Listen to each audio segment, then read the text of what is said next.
여호수아 23장 11절에서 13절까지 말씀. 그러므로 너희는 스스로 주의하여 주 너희 하나님을 사랑하라. 만일 너희가 어떤 식으로든 뒤돌아서서 이런 민족들의 남은 자, 즉 너희 가운데 남아있는 이들에게 밀착하여 그들과 혼인하고 그들에게 들어가고 그들이 너희에게 들어가면 분명히 알지니 주 너희 하나님께서 이들 민족들 중 누구도 너희 앞에서 다시는 쫓아내지 아니하실 것이요 도리어 그들이 너희에게 올무와 덫이 되며 너희 옆구리에는 채찍이 너희 눈에는 가시가 되어서 주 너희 하나님께서 너희에게 주신 이 아름다운 땅에서 너희가 멸망할 때까지 그리하리라 말씀하셨습니다. 잠시 말씀 위해서 기도하겠습니다. 하나님 아버지, 아름다운 예배 환경 조성해 주시고 저희 이렇게 말씀을 들을 수 있는 최상의 여건을 마련해 주셔서 감사합니다. 주님께서 이제 여호수아 통해서 이 죄의 경고와 또 두려움을, 그것이 그 결과가 무엇인지를 알려주게 하시기를 원하셔서 저에게 준비케 하신 이 말씀, 제가 조리 있게 잘 전하게 해주시고 성도들이 하나도 이해 못하는 것 없이 잘 받아들이고 또 경각심을 가지고 영적 전쟁을 잘 싸워 나갈 수 있도록 도와주시며 아주 기쁜 승리를 하나님 앞에 돌려드릴 수 있도록 도와주십시오. 감사합니다. 우리 주 예수 그리스도의 이름으로 기도드렸습니다. 아멘. 오늘 오전 설교의 제목은 죄의 두려움과 그 경고라는 제목으로 설교하려고 합니다. 죄의 두려움과 그 경고라는 제목입니다. 죄의 두려움과 그 경고. 앞을 내다보는 능력은 정말 중요한 능력이고 지혜입니다.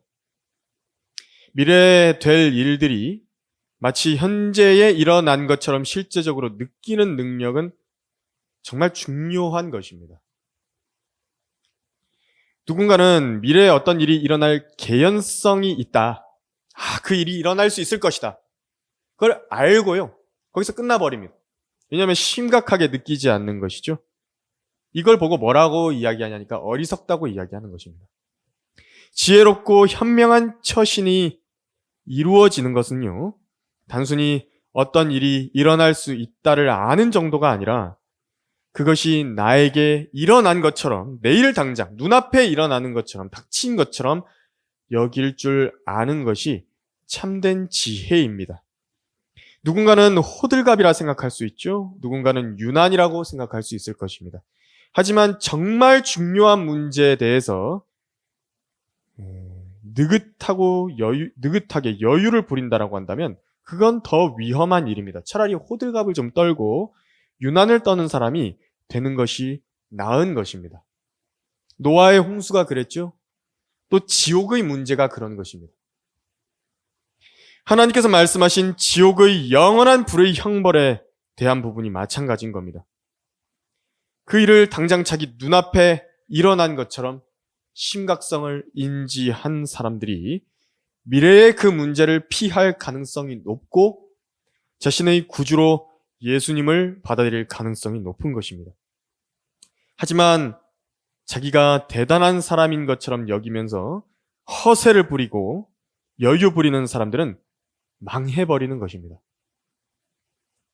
여호수아는 지금 미래를 보고 있습니다.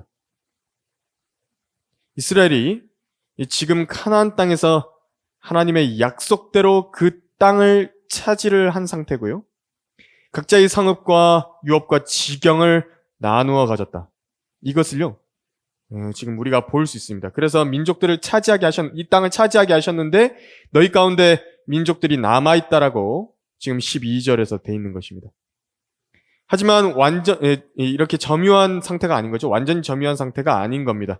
곳곳에 아직 완전히 멸해야 할 가나안인들과 그들의 강한 성읍들이 있었습니다. 지금 여호수아를 통해서 하나님께서 도우시고 계신 때, 이스라엘 앞에 설 수가 없는 때인 지금이 바로 그 성읍들을 다 정복하기에 적기였던 겁니다.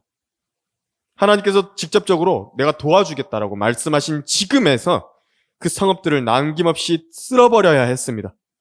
그래서 이스라엘의 12지파 각각에게 그 명령들이 주어졌던 것이고요. 이 일을 하지 않고 조금 여유 부리고 가나안인들과 동맹하고 남겨두며 불쌍히 여기는 마음을 가지고서 그들과 사이좋게 여긴다라고 한다면 어떻게 될 것인지 미래의 모습이 여호수아의 눈에는요 아주 선했던 것입니다. 이스라엘은 전혀 그것을 보지 못했고 그것을 그냥 머리로는 알아도 흘려들을 정도인 겁니다. 그냥. 여러분 늑대 새끼들을 보신 적 있으십니까? 늑대 새끼들. 귀엽습니다.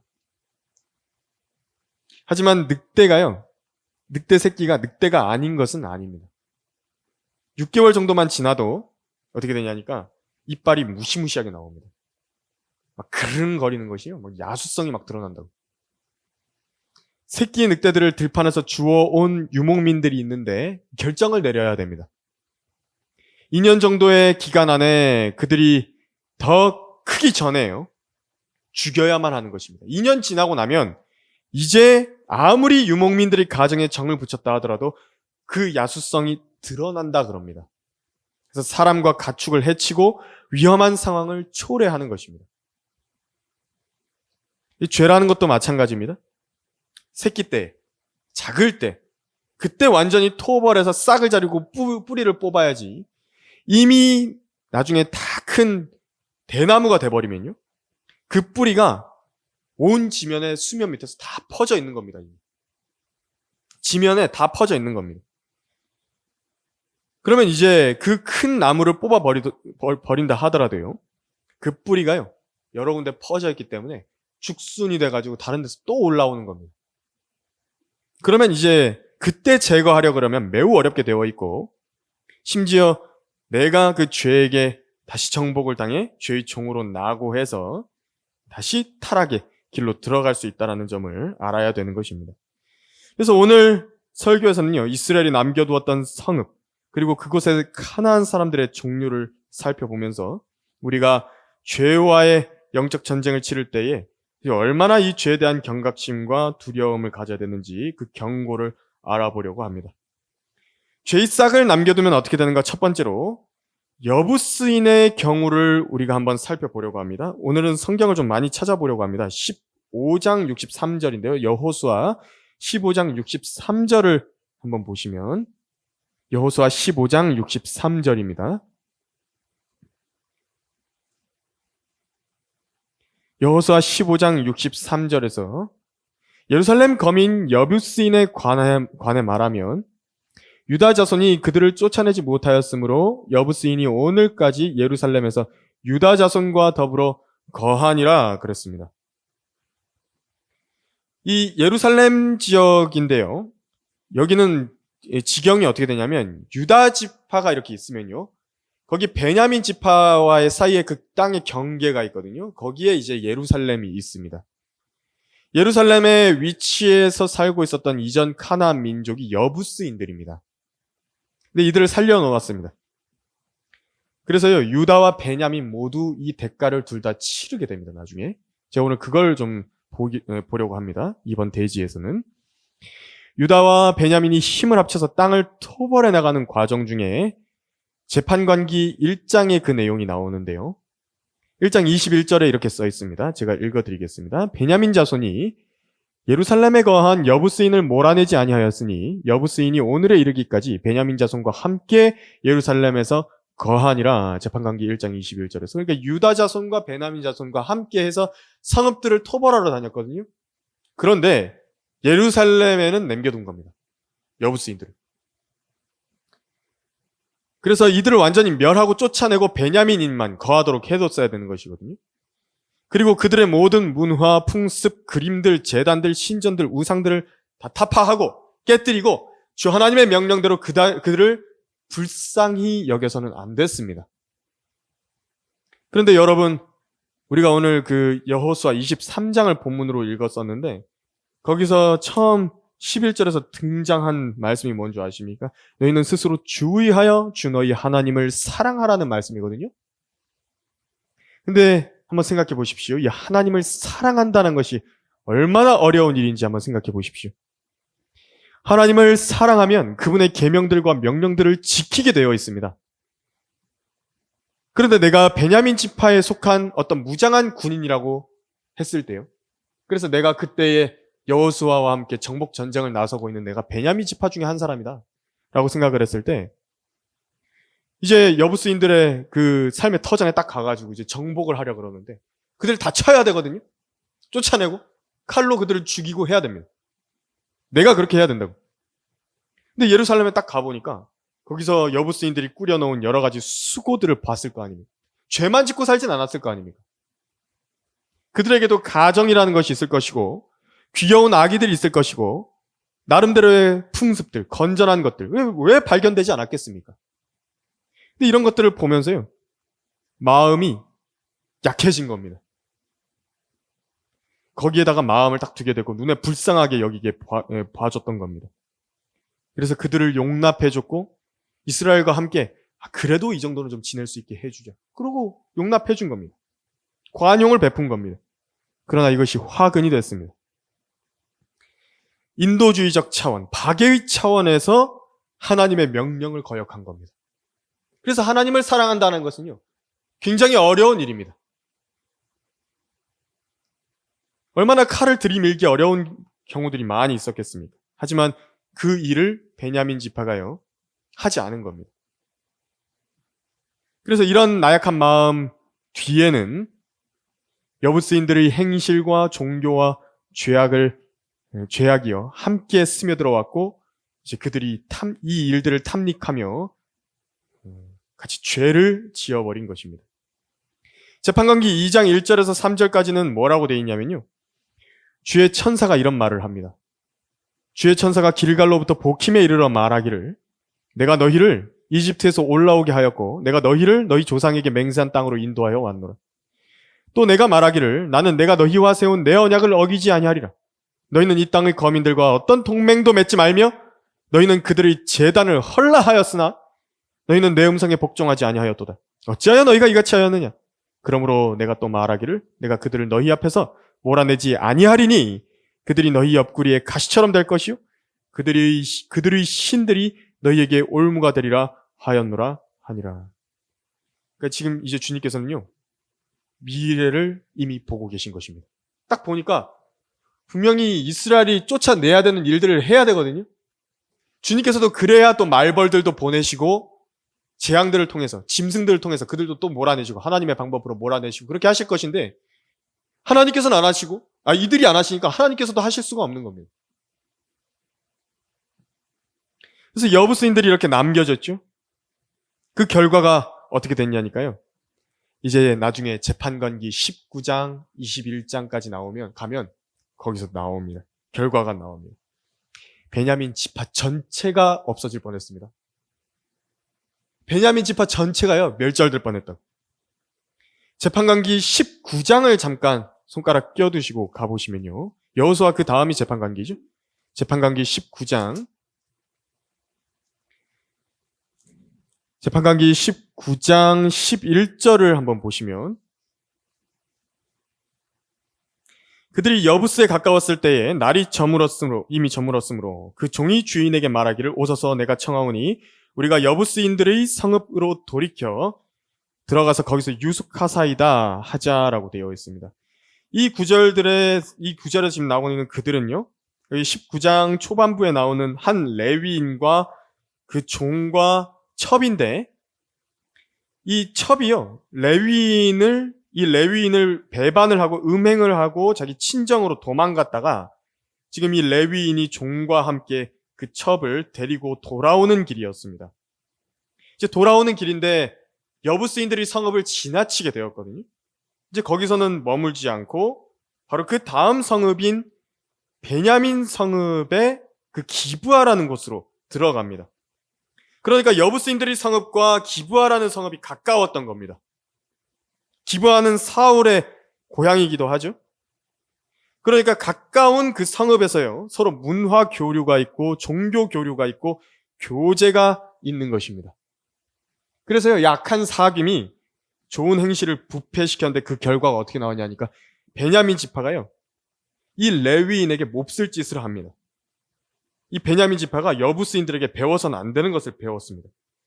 이 22절에 보니까 뭘 배웠냐니까요. 거기 후반부 보면 당신 집에 들어온 그 사람을 끌어내라. 그 레위인이 어떤 노인의 집에 들어갔거든요. 끌어내랍니다. 왜냐니까 우리가 그를 알고자 함이라 그랬습니다. 이 동성연애를 배운 겁니다. 윤관을 배웠고요. 그래서 이 일로 인해서 문제가 생겼습니다. 이게 이스라엘 전체에 알려졌고 이스라엘에서는 이제 베냐민 지파를 이 일로 인해 대적해서 싸울 수밖에 없는 상황에 놓인 겁니다. 내전이 일어난 겁니다. 그 장면이 이제 20장에서 21장까지 나오는 것이 그 내용입니다. 베냐민이 완전히 쑥대밭이 돼버리죠. 모든 인구가 멸절되고 몇 명 남았냐니까 600명 남았답니다. 출애굽할 때 베냐민 지파 몇 명이었냐니까 3만 명이었거든요. 지파 수가. 그런데 딸랑 몇 명 남았냐니까 600명 남았답니다. 또 여부스인들의 성읍은 여기에서 그때까지도 여부스인들을 치지 않았습니다. 베냐민은 치는데 여부스인들은 또 안 칩니다. 그래서 언제까지 여부스인들의 영향력이 끼쳐지냐니까 예루살렘에서 그 영향력을 가진 것이 다윗 때까지도 남아있었다라고 이야기하고 있는 것입니다.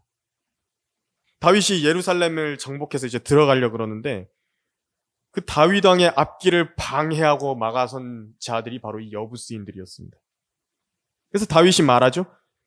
누구든지 여부스인들을 먼저 치는 자는 우두머리와 대장이 되리라 하니라. 이와 같이 스루야의 아들 요압이 먼저 올라가서 우두머리가 되었다라고 역대기상 11장 6절에서 말씀하고 있습니다. 그러니까 요압이라고 하는 자가요, 다윗의 군대 대장이 되게 되는 계기가 또 여부스인들을 치면서 이 일이 일어나게 됩니다. 그래서 여부스인들이 정복을 당했지만 이 요압이라는 간사하고 지독스럽게 정치적인 인물이 다윗의 군대 대장의 자리를 꿰차게 되는 계기가 되는 것도 바로 이것 때문에 일어난 겁니다. 여부스인들이 예루살렘에 거하지 않았으면 요압이 군대 대장이 될 이유가 없는데 군대 대장이 돼버린 겁니다. 여러 가지로 문제를 일으켰죠. 요압은 어떤 사람입니까? 다윗의 생애 전체에서요, 다루기가 너무 까다로웠습니다. 이들을 도저히 내가 다룰 수 없다고 그렇게 이야기했던 것이 바로 요압과 스루야의 아들들입니다. 베냐민이요, 이들을요, 지금 여호수아 이 장면에서 나왔던 우리가 오늘 본문에서 읽었던 그 명령대로 이미 여호수아 당시에 그들을 토벌했다 그러면, 여부스인들 토벌했다 그러면 이런 일들은 없었습니다. 죄싹을 남겨두면 어떻게 되는가? 두 번째로 우리는 그술인들의 경우를 찾아보려고 합니다. 다시 한번 여호수아 13장 13절로 한번 가보겠습니다. 여호수아 13장 13절에서 뭐라고 말씀하시냐면, 여호수아 13장 13절에서 그래도 이스라엘 자손은 그술인과 마아캇인을 쫓아내지 아니하였으므로 그술인과 마아캇인은 오늘까지도 이스라엘 가운데 거하더라 그랬습니다. 그술이라는 그 지역의 민족들을 또 남겨둔 거죠. 그술은 어디냐면요, 갈릴리 바다가 있으면 거기 벳세다와 겔게사가 가까운 지역입니다. 그러니까 그 갈릴리 바다의 북동쪽입니다. 그래서 거기가 이제 유명하죠. 마가복음 5장에 나오는 마귀 들린 사람, 그 군단이 들어간 자가 나오는 그 가다라인들이 지방에 가까운 곳입니다. 거기가 그술입니다. 거기도 이제 므낫세 지파에 의해서 그술인들이 완전히 정벌이 되었어야 되는 곳입니다. 하지만 거기 지대가 어떠냐면요, 높습니다. 여기 스닐이라고 하는 헤르몬 산지이기 때문에 대단히 높습니다. 험준합니다. 산지고요. 그래서 토벌하기가 까다롭습니다. 그래서 거기까지는 정복을 안 한 겁니다. 그들은 생각한 것이죠. 이미 적절한 땅을 갖고 있다. 우리가 거할 만큼 충분한 땅을 갖고 있고 정벌하지 않아도 될 만큼 그렇게 우리에게는 적절하다. 그래서 남겨둔 겁니다. 적당히 지어도 되는 죄의 수준이 있겠습니까? 누가 그 기준을 정한다는 말입니까? 이러한 오만함과 방종 때문에 이 화가 불러져 오는 것입니다. 그래서 이스라엘의 최전성기라고 할 수 있는 다윗 왕의 때에 다윗의 생에서 가장 큰 위기 중에 하나였던 문제가 이 그술과 관련하여 일어납니다. 다윗이요, 자기 왕국을 완전히 잃어버릴 뻔했습니다. 다윗 자신의 아들들 중에서 셋째 아들 반역자 압살롬이 이 그술 왕의 딸인 탈메입니다. 탈메의 아들입니다. 그술 왕의 딸이 탈메인데 탈메와 다윗이 결혼해서 낳은 아들이 누구냐니까 압살롬인 겁니다. 세 번째 아들입니다. 다윗은 압살롬을 피해서 피난을 가야 했고요. 수개월 동안 왕의 체면을 구긴 채로 노숙해야 했고 말년의 내전이라는 그 전쟁을 치러야 됐습니다. 압살롬 때문에 자기 아들 하나도 잃었죠. 암논을 잃어버린 겁니다. 압살롬은 자기 아버지 다윗에 대해서요, 아주 패역되게 행했습니다. 물론 압살롬이 그 반역을 일으킨 동기가 자기 누이 타말에 대한 복수심과 쓴뿌리가 발단이 된 것이긴 했습니다. 압살롬의 누이 타말이 아름다웠는데 압살롬의 그 배다른 형제 다윗의 첫째 아들인 암논이 타말을 강제로 욕보였던 일이 있었습니다. 하지만 다윗은 이 일에 대해서 암논에 대해서 분노했거든요. 하지만 그 강간을 자행했던 암논에 대해서 처벌이나 어떤 조치를 취하지 않았습니다. 이 일 때문에 압살롬이 자신이 나서서 기회를 엿보다가 암논을 죽였고요. 그술로 도망을 갔습니다. 그러니까 왕의 서열 첫 번째, 왕이 계승 서열의 첫 번째죠, 암논이. 암논이 죽지 않았습니다. 둘째는 다니엘이라고도 하고 하는 이제 아비가일의 아들인데 그게 왕 위에 관심이 없었던 걸로 보입니다. 그 다음 번째가 왕이 계승자가 누구냐니까 압살롬이 되는 겁니다. 이제 군대대장 요압이요, 정치적이고 간사한 인물이거든요. 이 세 번째 계승서열인 압살롬에게 왕권이 돌아올 거라는 걸 눈치를 챈 겁니다. 그래서 예루살렘으로 데려와야겠다. 내가 줄을 대야겠다. 이 정치적인 계산을 한 겁니다. 그래서 이제 압살롬을 끌어들이죠. 예루살렘으로. 이제 이 과정 가운데서 압살롬이 다윗에 대한 쓴뿌리를 품는 것입니다. 반역에 대한 마음을 품는 것입니다. 바람 들어간 겁니다.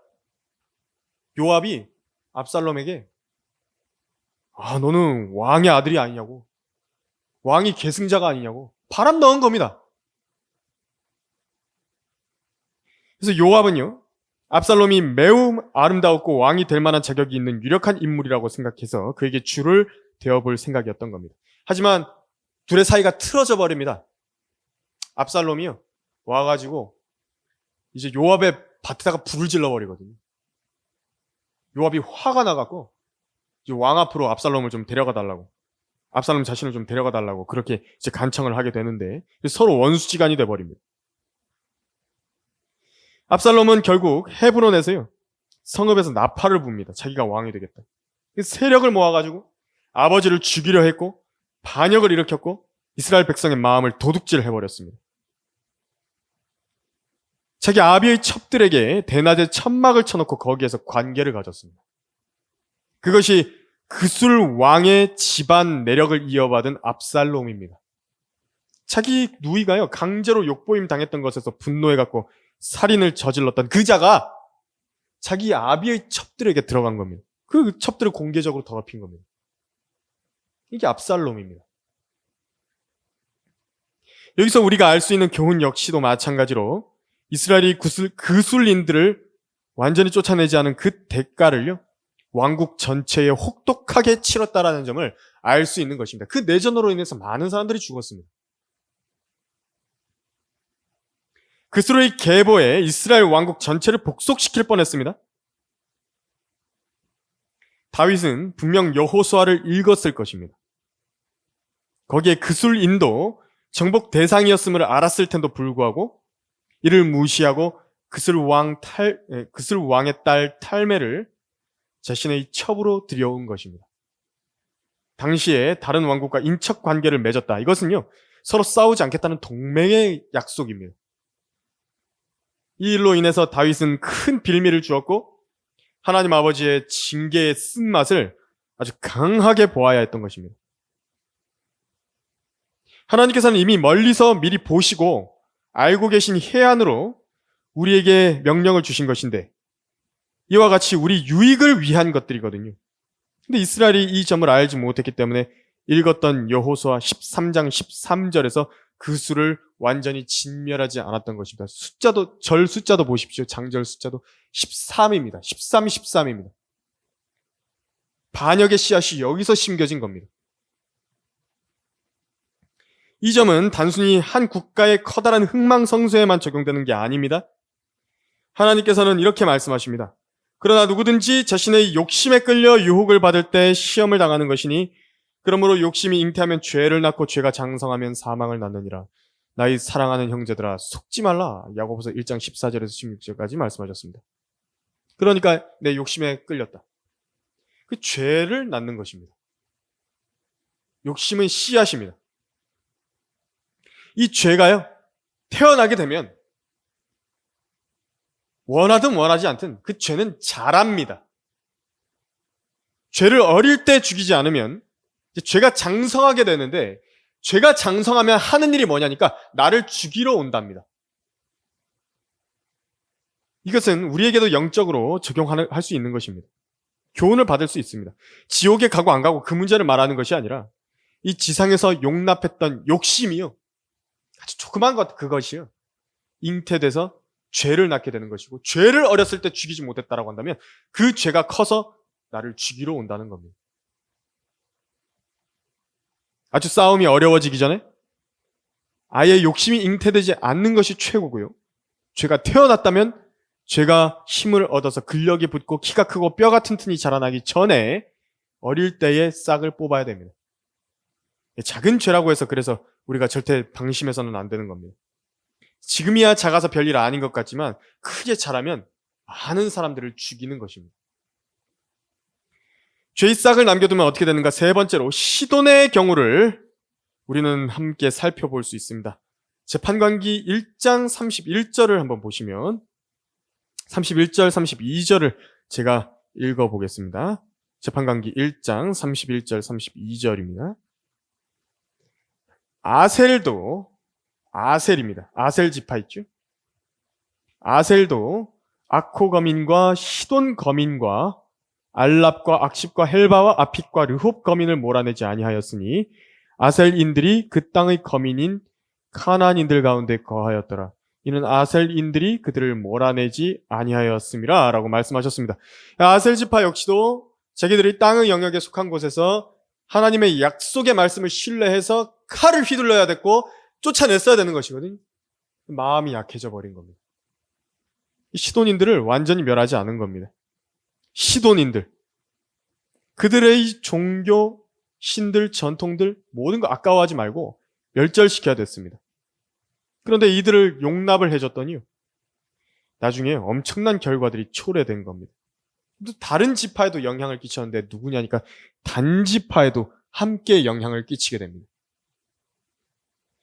단지파가 늦게까지 유업을 차지하지 못했었습니다. 그리고 카나안 땅 남쪽에서 배회하고 있었거든요. 단 족속의 이제 일부 인원들을요, 북쪽으로 보냅니다. 북쪽으로 가봤더니 라이스라 불리는 곳을 정탐을 하게 되었습니다. 라이스라 불리는 땅은 시돈인들의 방식을 따라 사는 땅인데요. 사람들인데 시돈의 영향을 받았지만 이제 시돈으로부터는 조금 떨어져 있습니다. 그래서 군대 보호를 받을 수는 없습니다. 이제 단지파가 거기로 올라가서 무슨 짓을 하냐니까 새긴 형상과 부어 만든 형상을 만들어가지고 종교를 만들어냅니다. 거기서요, 제사장을 세우고 변질된 종교를 만들어내는 겁니다. 그것이 시돈인들의 종교와 결합을 하게 되는 것입니다. 이 시돈인들이 섬겼던 그 종교가 바로 바빌론에서 넘어온 바알 숭배입니다. 시돈이라고 하면 고대 페니키아 종족을 말합니다. 거기서 그 땅에서 천둥의 신인 바알과 이스타롯, 아슈타롯이라고 하는 하늘의 여왕이 전래되어져 옵니다. 원래는 바빌론에 있던 것인데 그것이 페니키아로 넘어갔거든요. 시돈인들이 그것을 아주 발전을 시킵니다. 그래서 바알 숭배자들과 아셀 지파와 단 지파가요, 거기서 서로 섞여듭니다. 바알, 아스토렛, 그러니까 아스타롯이라고 불리는 아슈타롯, 아스타르테, 이 여신이요, 바빌론 신비 종교에서 온 하늘의 여왕인 것입니다. 바알과 아스타롯 숭배는 바빌론과 그 페니키아 지방에서 흘러들어온 것이 카나안 땅 전역으로 이제 들어가게 되고요. 이스라엘이 재판관기 때에도요, 그때 아주 많은 우상 숭배가 일어나게 됐던 것입니다. 그 바알 숭배가 있었던 겁니다. 바알 숭배라고 하면 황소 숭배라고 생각하면 쉽습니다. 그 바알이 황소였거든요.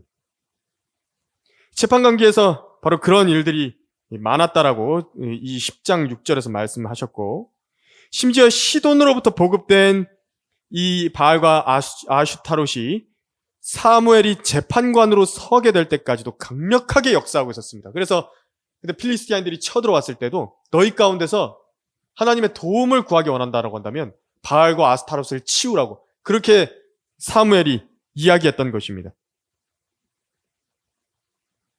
그래서 에벤에셀에서 큰 승리를 얻었었습니다. 그때 개혁되어서 일부 조금 세력이 누그러졌다가 언제 다시 고개를 들게 되냐니까요. 솔로몬 왕 때에 다시 고개를 드는 것입니다. 특히 아주 심해졌죠, 솔로몬 때에. 그 여신을 위한 산당을 예루살렘 앞에다가 세웠다 그랬습니다, 솔로몬이.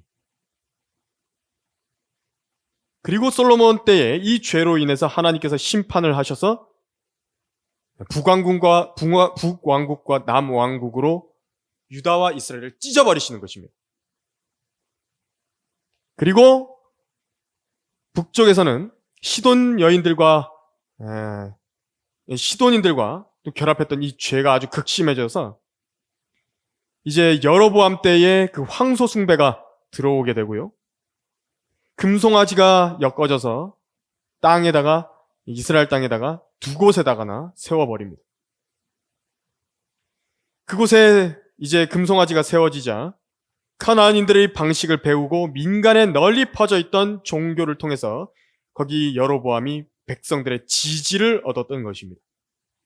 그리고 이제 정치와 종교를 결합시켜서 바알 숭배가 북왕국 이스라엘을 전체를 점거해버린 것입니다. 그 범죄가 아합 왕 때 이제 절정에 달하죠. 아합 왕의 아내가 시돈 왕 엣바르의 딸 이세벨이었습니다. 이때 활동하던 유명한 선지자는 엘리야였고요. 엘리야도 이세벨 때문에 마음을 낙심해가지고 두려워서 도망 다녔죠. 그러니까 시돈을요, 그때 이미 여호수아 때 제거해놨다라고 한다면 이런 일은 없었던 것입니다. 시돈인들은 페니키아 족속으로서 바다를 항해하는 항해술이 굉장히 뛰어난 민족입니다. 그래서 그 바알 숭배를 자기네들 지역에만, 그 시돈 지역, 지중해 지역 거기에만 가지고 있었던 것이 아니라 유럽 전역으로 퍼뜨렸습니다. 아프리카 북부에도 퍼뜨리고요, 유럽에도 퍼뜨리는 겁니다.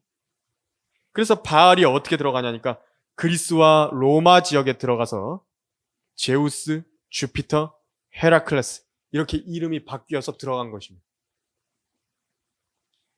그래서 세상 전체에 바알 숭배를 퍼뜨렸던 곳이 시돈입니다. 전 세계적으로 유행하는 종교를 만들었습니다. 이스라엘이 만약 시돈 척결을 제대로 이루었다라고 한다면 자해, 인신제사, 음행, 이것으로 더럽혀진 숭배 의식들과 사악한 바빌론 종교가 이교도 세계까지 나아가서 지배하게 만드는 일은 아주 효과적으로 저지할 수 있었을 것입니다. 하지만 아셀과 단 지파가 그들과 결합했고 혼합되고 동맹함으로써 하나님의 명령을 무시했고요. 이 결과가 이스라엘 전체 타락과 배교, 전 세계의 그 타락을 가져오는 데에 아주 큰 영향력을 발휘하게 했던 것입니다. 그래서 우리 모두도요, 우리 각자가 서 있는 위치와 역할과 그 부르심이 얼마나 막중한 것인지 이 시돈인들의 정복에 관한 교훈을 보면서 알 수 있습니다. 별일 아닌 것 같지만요, 우리가 세상에 나가서 한 사람의 혼을 구령했다. 누군가를 구령을 했다. 그래서 그 사람을 그리스도께로 이겨왔다라고 한다면 그 사람이 히틀러가 될 사람일 수도 있는 겁니다. 김일성이 될 사람도 될 수 있는 사람인데 그 사람을 만나서 복음을 전해서 거듭나게 해서 그 사람을 악한 길로부터 돌이켰던 것입니다. 정말 수많은 문제거리를 미리 막게 되는 것입니다. 하나님께서 그리스도인들을 보내셔서 한 사람의 혼을 주님께로 이겨오게 하시는 그 일이 얼마나 귀중한 것인가, 그것을 알아야 되는 것입니다. 이 한 사람이 온 세상에 영향을 끼치는 것이기 때문에 그렇습니다. 아브라함도 자신의 아들이 오늘 설교의 결론을 맺겠습니다. 아브라함도 자신의 아들이 한 명밖에 되지 않았었습니다. 그러나 아브라함에게 주신 하나님의 약속은요, 그 아들 하나를 통해서 하늘의 수많은 별들과 바다의 모래 같은 많은 백성이 나오게 될 것이다 라고 말씀하셨던 것입니다. 그래서 항상 처음에는 다 모든 것은 작게 시작합니다. 씨앗은 항상 작지만 그 안에는 무궁무진한 앞으로의 올 일들이 들어있는 것입니다. 그것처럼 처음은 시작했던 미학이 나중에는 광대한 결과를 가지고 오게 되는 겁니다. 하나님께서 보시기에 좋은 부분만 그런 양상을 가지는 것이 아니고 죄도 마찬가지입니다. 하나님께서 미리 아시고 우리 생애에서 나쁜 습관들을 죄들을 빨리 청산해내고 우리 주 예수 그리스도의 보혈로 씻고 자백해서 최대한 빨리 버리게 하시려는 이유는 어릴 때부터 그것에 민감하게 반응해서 그 죄들이 어릴 때부터도 다 제거하게 하시는 이유는 그것들이 가져올 영향력과 사망이라고 하는 결과가 걷잡을 수 없는 것이기 때문에 그런 것입니다. 지금은 꺼져가는 성령의 불씨, 그것이요, 완전히 밟아서 불씨를 꺼뜨리지 않는다라고 한다면 그때야 쉽죠.